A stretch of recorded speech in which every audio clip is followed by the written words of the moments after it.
After the call by the Sea of Galilee, the world around Jesus began to change. The silence of Nazareth was gone. The quiet years of preparation had ended. The kingdom of heaven was breaking into the world, not with armies or kings, but through compassion, healing, and the power of a single voice. He walked through dusty streets, not seeking thrones but people, ordinary, broken, forgotten souls. And everywhere he went, light followed. It began simply, not in a temple, but at a wedding in the small town of Cana. Families were laughing, music was playing, but then the celebration stumbled. The wine ran out with quiet embarrassment that could have brought shame to the hosts. Mary, his mother, turned to him with confidence in her eyes. "They have no wine," she said. Jesus replied gently, "My time has not yet come." But Mary knew. She simply told the servants, "Do whatever he tells you." 6 stone jars stood nearby, empty and ordinary. Jesus told them, "Fill the jars with water," and they did.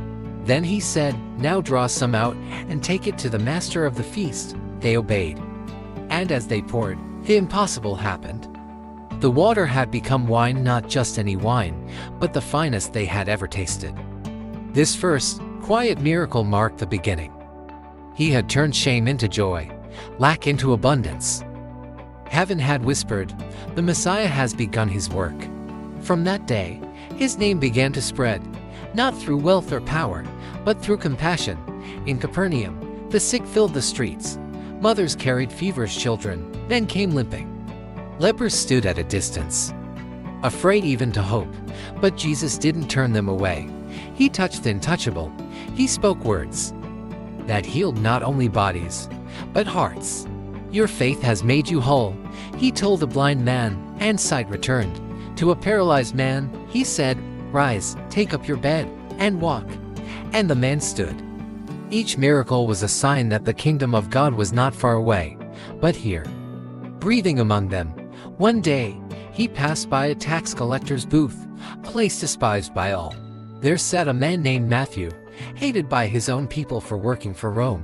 But Jesus saw him differently. He looked at Matthew and said just 2 words, "Follow me." And Matthew did.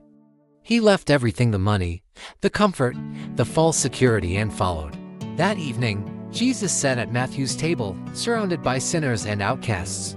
The religious leaders murmured, "Why does he eat with such people?" Jesus answered, "It is not the healthy who need a doctor, but the sick. I came not to call the righteous, but sinners." And in that moment, mercy triumphed over judgment. As his followers grew, so did the challenges. One evening, they set sail across the Sea of Galilee. The sky was calm at first, but soon a violent storm rose, and waves crashed into their small boat. Seasoned fishermen, men who knew this sea well, panicked. They shouted over the roar of the wind, "Master, don't you care that we are perishing?" Jesus, who had been asleep, opened his eyes. He stood, calm amid the chaos, and spoke 3 words that silenced creation: "Peace, be still." Instantly, the wind stopped. The water became like glass. The disciples stared, trembling. "Who is this?" they whispered. That even the wind and the sea obey him. They began to understand, the one who had power over sickness also had power over the storm. And the greatest storm he came to calm was the one inside the human heart. Crowds followed him everywhere now. One day, as evening fell, more than 5,000 people sat before him on a hillside, hungry and far from home. The disciples said, "Send them away to find food." But Jesus said, "You give them something to eat." They looked bewildered. "We only have 5 loaves and 2 fish." He smiled. "Bring them to me." Then he looked up to heaven, gave thanks, and began to break the bread. Piece after piece, the bread did not run out. The fish multiplied in his hands. He fed the entire crowd until everyone was full, with 12 baskets left over. He showed them that in his hands, even a little becomes more than enough. But not everyone rejoiced. As his light grew brighter, the shadows deepened. The religious rulers feared his influence and accused him of blasphemy. Yet Jesus spoke with wisdom and gentleness, "You shall know the truth, and the truth shall make you free." And, "I am the light of the world. Whoever follows me will never walk in darkness. He wasn't just offering teachings, he was offering himself.